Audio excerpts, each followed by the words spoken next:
در این ویدیو به معرفی و بررسی یه ابزار بی‌نظیر در تریدینگ ویو خواهیم پرداخت که بهتون کمک میکنه سطوح کلیدی بازار رو به راحتی شناسایی کنید و تصمیم گیری های معاملاتی رو براتون راحت تر میکنه. اگه به دنبال یه راهکار برای افزایش دقت در معاملات هستین، ادامه ویدیو رو با بنده همراه باشید. سلام، من علیرضا هستم و به گلدن تریدینگ سیستم خیلی خوش اومدین. اندیکاتوری که در تصویر مشاهده می کنید یه ابزار قدرتمند برای معامله‌گرانی هست که به دنبال درک دقیق سطوح کلیدی حمایت و مقاومت در بازار هستند. این اندیکاتور به صورت دینامیک مناطق حمایت و مقاومت رو بر اساس نقاط پیوت و معیارهای قدرت شناسایی و نمایش میده که منجر به ارائه اطلاعات کاربردی و دقیق برای تصمیم گیری های بهتر در اختیار معامله‌گران خواهد شد. اصلی ترین جزء اندیکاتور این نقاط سبز و قرمز رنگ هست که در واقع همون سطوح کلیدی حمایت و مقاومت هستند. سطوح حمایت با رنگ سبز و سطوح مقاومت با رنگ قرمز نمایش داده میشه. بدون اینکه بخوایم از خطوطی که اندیکاتور بر روی چارت قرار میده میتونیم از این نقاط به عنوان سطوح حمایت و مقاومت کلیدی استفاده کنیم، ولی ایرادی که داره باید به صورت بصری بررسی کنیم که به فرض مثال این سطح مقاومتی در گذشته چارت هم آیا قیمت بهش برخوردی رو داشته یا نه، یا اینکه چند بار قیمت در این سطح مقاومتی در گذشته چارت حمایت یا مقاومت شده. حالا بعدش بیایم و این سطح رو به عنوان یه سطح مقاومتی مهم قبول کنیم یا نه. برای سطوح حمایتی هم دقیقاً مثل همین مورد اگه بخوایم تک بعدی از این نقاط استفاده کنیم این ایرادات رو خواهد داشت که باید به صورت دستی نقاط رو مورد ارزیابی قرار بدیم.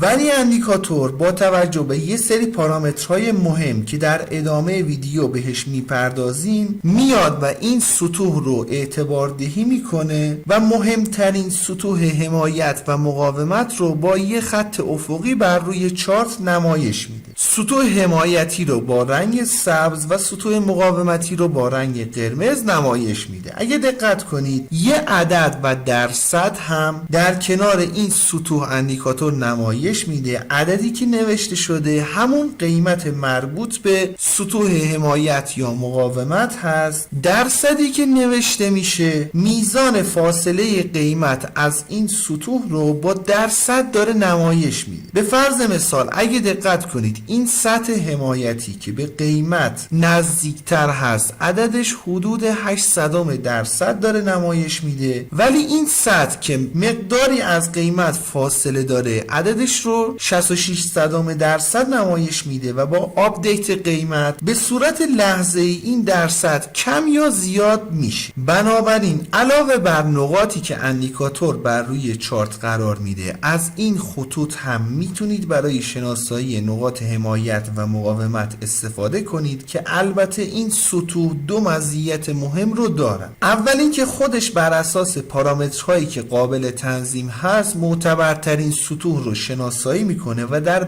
وهله بعدی کارمون رو راحت تر میکنه که به صورت بصری و دستی دیگه نیازی نیست که بخوایم بریم و سطوح رو امتیاز دهی کنیم. نکته ای که داریم هنگامی که قیمت از یه سطح حمایتی یا مقاومتی عبور میکنه اندیکاتور به صورت پویا خودشو با آخرین حرکات قیمت تطبیق میده و ممکنه اون سطح یا رنگش تغییر کنه. به طور مثال سطوح حمایتی بوده تبدیل میشه به سطوح مقاومتی، یا اینکه کلا اون خط از روی چارت برداشته میشه تا موقعیت فعلی قیمت و سطوح حمایت و مقاومت نزدیک به اون رو منعکس کنه. بنابراین اگر احیانا قیمت به یکی از این سطوح رسید و رنگش تغییر کرد یا اینکه اون خط از روی چارت برداشته شد، به معنای این نیست که اندیکاتور ایراد داره. اون سطح مشخص شده همچنان اعتبار خواهد داشت و میتونید ازش به نحو حسن استفاده کنید. این مورد هم که خدمتتون توضیح داده شد مربوط به خطوط افقی هست که بر روی چارت نمایش داده میشه. هیچ کدوم از این نقاط حمایت یا مقاومت پس از تاچ شدن قیمت جابجا نمیشن. بنابراین اگه خیلی وسواس دارین میتونید از این نقاط استفاده کنید به جای خطوط افقی.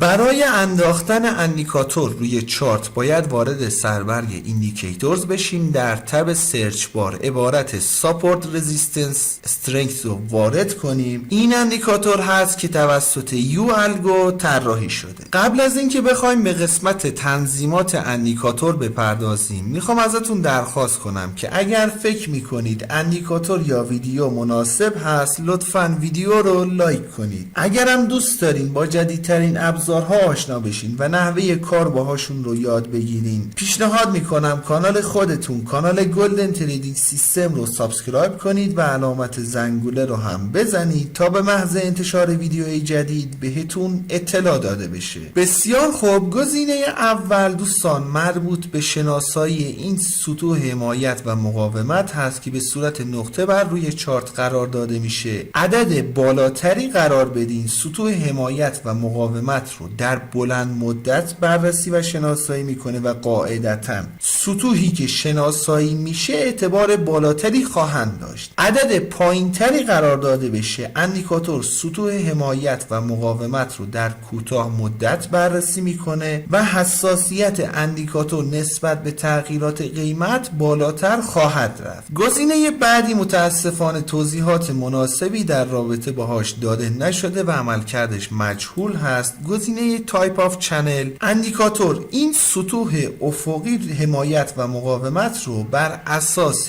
ATR یا درصد خاص میاد و رتبه بندی میکنه. اگه بر روی ATR باشه سطوح باید یه فاصله مشخص شده بر اساس ATR رو داشته باشن تا اندیکاتور بیاد و شناساییشون کنه و اگر سطوح به هم خیلی نزدیک باشن اندیکاتور مهمترینش رو در نظر میگیره. ولی اگه بر روی پرسنت باشه بر اساس فاکتور قدرت که در این قسمت قرار داده شده سطوح رتبه بندی کرده و سطوحی که به همدیگه خیلی نزدیک باشن هم اندیکاتور نمایش میده. و اما مهمترین گزینه مربوط به تنظیمات اندیکاتور این مورد هست. این گزینه دوستان مشخص میکنه که یه سطح چند بار باید توسط قیمت تست شده باشه تا به عنوان سطح مهم در نظر گرفته بشه. به صورت پیشفرض بر روی عدد 3 تنظیم شده، یعنی یه سطح باید 3 بار توسط قیمت تست شده باشه تا اون سطح یه سطح معتبر در نظر گرفته بشه. حالا اگه عدد بالاتری قرار بدین سطوحی که اندیکاتور در نظر میگیره قاعدتاً بیشتر توسط قیمت تست شدن و احتمالاً سطوح حمایت و مقاومت قوی تری هستن. ولی اگه عدد پایینتری قرار بدین اعتبار سطوح پایینتر میاد، چون بر اساس قوانین سطوح حمایت و مقاومت هر قدر که یک سطح بیشتر قیمت بهش واکنش نشون داده باشه اون سطح اعتبار بالاتری رو خواهد داشت. البته این نظریه توسط برخی از سبک‌ها کلاً کنار گذاشته شده و در برخی از سبک‌ها اعلام میشه که یه سطح برای بار اول اعتبار داره و سری دوم یا سوم احتمال شکست اون سطح رو میتونیم داشته باشیم. به هر حال با توجه به سبکی که کار میکنید و سطح علمی که دارین میتونید این عدد رو تنظیم کنید که با سبک مورد نظرتون تطابق داشته باشه. در نهایت این گزینه مشخص میکنه که چند تا از سطوح حمایت و مقاومت اخیر رو اندیکاتور روی چارت نمایش بده. این گزینه هم هر قدر عدد بیشتری قرار بدین سطوح افقی حمایت و مقاومت بیشتری رو اندیکاتور بر روی چارت نمایش میده که فکر نمی کنم زیاد مناسب باشه، چون عرض کردم خدمتتون اندیکاتور به صورت پویا با توجه به محل قرارگیری قیمت سطوح کلیدی رو خیلی سریع نمایش میده و نیازی نیست که چارتتون رو زیاد شلوغ کنید و عدد 2 یا نهایتا 3 اعداد مناسبی هستن. انشالله که براتون مفید باشه. رو قله میبینمت دوست من.